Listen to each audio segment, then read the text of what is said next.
Hello and welcome to this edition of Bayou Time. I'm your host, Keith Whiteside, licensed clinical social worker with Terrebonne Home Care. Very glad you are joining us. However you may be joining us, we appreciate it very, very much. And as promised, we're going to try to bring to you updates from people who are in the know, being able to let us know what's happening with themselves, their organization, and how that affects you and I. And today, it really affects me. We welcome into the program Joe Tickelai, from General Manager of SLECA. Joe, welcome to the program. Thank you, Keith. I'm glad to be here. And they say when in Rome, so when in Rome, it's Ticelli. Ticelli is the correct pronunciation, but somewhere along the line they started saying Tickelai many years ago. Martin always gives me a little time. I actually think he prefers saying Ticelli, and he does. Okay. Whatever you want to call me. I'm going to call you Tickelai because that's what they call you here, and that's what we'll do. That's great. Thank you. And so we appreciate you coming on. You know, we have had several discussions and information about what is happening. We know that there's so many things that are really affecting utilities and the increases. Let's break that down a little bit as it relates to SLECA and what we, the consumers, are seeing right now. Thank you. Actually, the electric utility industry is going through a little change. A lot of that, most of that, is truly out of our control right now. I realize, if you're the consumer out there, you go to your mailbox, you get your bill. Mine too, and it's higher than it has been in a number of years, and that's across the board. That's right. whether you are a not-for-profit electric utility like SLECA, or if you're a municipality like the city of Houma or Morgan City, or an investor-owned utility like Entergy and CLECO, which we have all of those, right, in your viewing area. I like to use the analogy of going to the gas pump. Okay. And you might not think that going to the gas pump, the gas station, to fill your car, your truck, or your boat motor up with fuel, what does that have to do with your electric bill? The fact of the matter is, got a lot. All fuels have gone up, not just that refined gasoline that you put in your vehicle, the coal, the natural gas, all of those fuels that generate or make the electricity at the power plant has really increased. Natural gas is double today what it was a year ago. Right. And that is going to cause electric bills to go up. And it was higher a year ago than it was in 2020. That's exactly right. So and then doubled since 2021. It's actually cascading. That's exactly right. And a lot of people don't realize that the main thing that drives your utility bill, you have a rate. In SLECA's case, that rate is set, and it's regulated by and it's approved by the Louisiana Public Service Commission.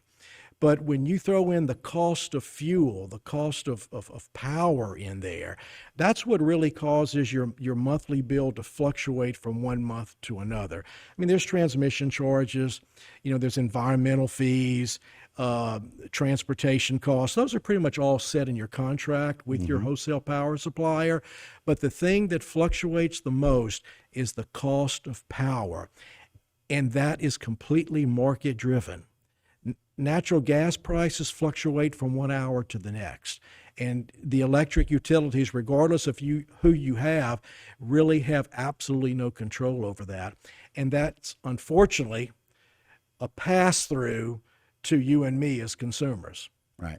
And you mentioned something, walking out to the mailbox, not just walking out to the mailbox, it's walking out to the mailbox and sweating to get it. Because, I mean, in this heat right now, I think it's one of those things that it superimposes that walk back to the house where our air conditioners are struggling to keep the house cool. Absolutely. And it's interesting. Our AC is much like your ability to have to deal with gas and gas prices. And, our electricity is struggling to do that. Y'all are struggling with these increases as well. It's not just we the consumer. That's right. But it's we the consumer and you the provider. And I'm glad you brought up the heat, because what we're going through right now is really a double-edged sword. One side of that sword is the cost of fuel. The other side of that sword, the other part of that edge, is the consumption that we're all using. We are going through some historic it's cool in the studio right now, but we're going through some historic record-breaking temps. In June, that weather out there, those are the temperatures that we normally have in August. Yep. We have a heat advisory right now today, as we did yesterday and the day before. And we will tomorrow. And we will tomorrow. So when you take that consumption and you add that to the high cost of fuel, then you're hit doubly. And the one thing that drives consumption up for me and everybody this time of year is cranking up that AC. I do it. We all do it. Cranking up the AC in the summertime, cranking up the heat in the wintertime, those two things are about 95% of what makes that meter turn.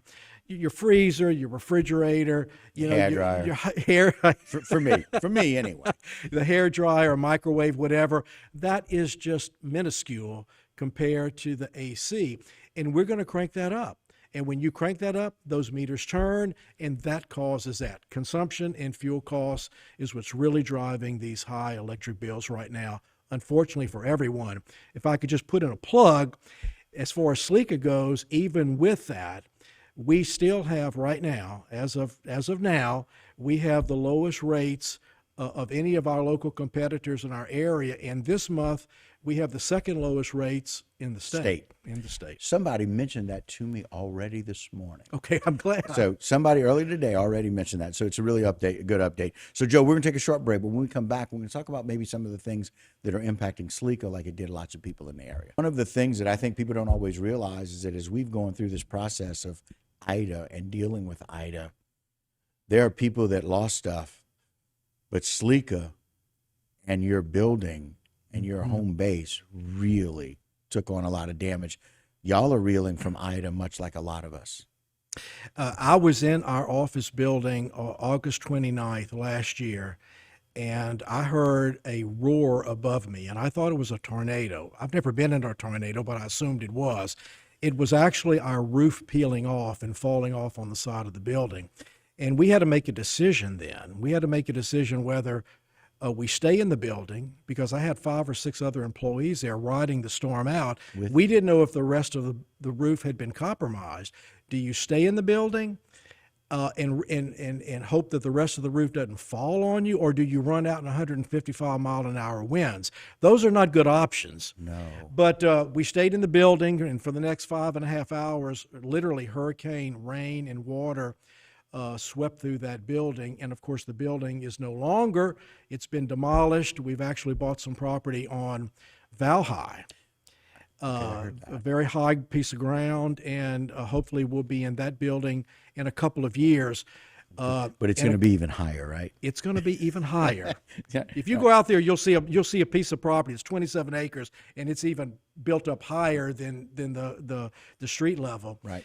In a couple of months, by September, we hope to have 3 modular office buildings that'll be connected, and they're going to sit on the slab of the old building. Oh, my. And we will once again have a drive-through, a night deposit box, a lobby so people can go in. Sure. All of those conveniences that we had when we had our brick and mortar building. It won't be that, Right. but it'll be better than working out of 12 trailers. I lost my home. I'm living in my office right now, and I've been doing that, which is a trailer around the building since the storm.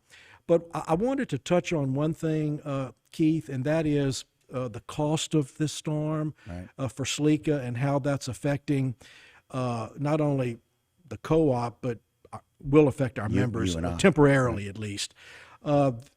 Hurricane Ida was the most destructive storm that ever impacted SLECA service territory. It caused more damage than all of the other hurricanes going back to Hurricane Andrew in 91. 30 years ago this year. Yeah, 91, 92. That's exactly right. And restoring power after Ida was the single costliest financial endeavor in SLECA's 84-year history. I mean, we had 4,000 poles down, 1,000 transformers down, 5,000 lights we're still putting up down. Right. Miles of wire torn down, tons of debris that had to be removed. The whole storm is going to cost us, as of today, because I get these morbid figures every morning. Very difficult figures to read. $125 million. Oh my and it goodness. could go up to 135, 145 million. That's what it's costing SLECA. Just right. So what we had to do in order to pay those hurricane bills, we had to take out an emergency line of credit. We have great lenders, and we have an emergency line of credit for $125 million. The good news is FEMA, the Federal Emergency Management Agency, they're going to reimburse us probably 95 to 97% of all of the expenses that we had. Wow. They don't cover the interest on that line of credit, and that interest is staggering for a. Well, it's $125 million. I mean, it's about $3 million a year in interest. Okay. So what we had to do, because we had no choice, we had to go to the Public Service Commission in May. They approved a temporary emergency rate filing. I call it a storm rider, but it's only temporary. Right.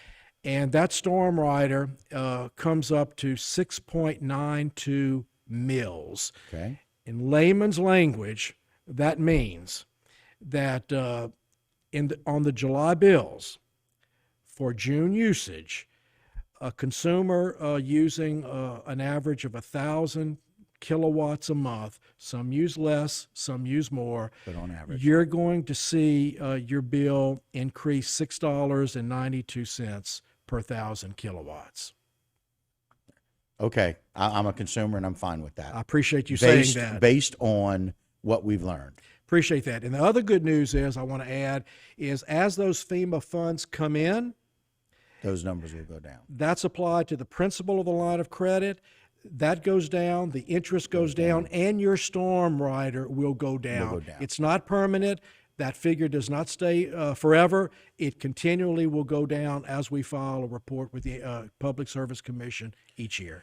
And, you know, quite frankly, I will tell you as a consumer, I am glad to just know. I just want to know ahead of time. Right. The worst thing for me is to see a bill and see, why is this a major increase? Well, I know, $6.92 per 1,000 kilowatt hours. And with that increase, another final plug, SLECA's rates will still be lower, even with that increase than everybody else's. Right. That's the other thing that I heard. So great news. Sounds like y'all are trying to manage this as well as you can in coming off of the, like you said, the most difficult storm to ever affect the SLECA area, certainly to ever affect most of us in this area. Absolutely. And so, Joe, we appreciate the insight. We appreciate you letting us know, and we thank you for what you're doing with SLECA and with taking care of your consumers. Thank you for having us. I love telling my story, and thank you for hearing it. And I can appreciate it. I'm fortunate that I was able to get out of the trailer. My prayer for you is to get out of your trailer, my friend. Appreciate it. That's the goal. Thank All right, you, guys, thank you so much for watching. We've got a lot more Bayou time. Don't go anywhere. We'll be right back.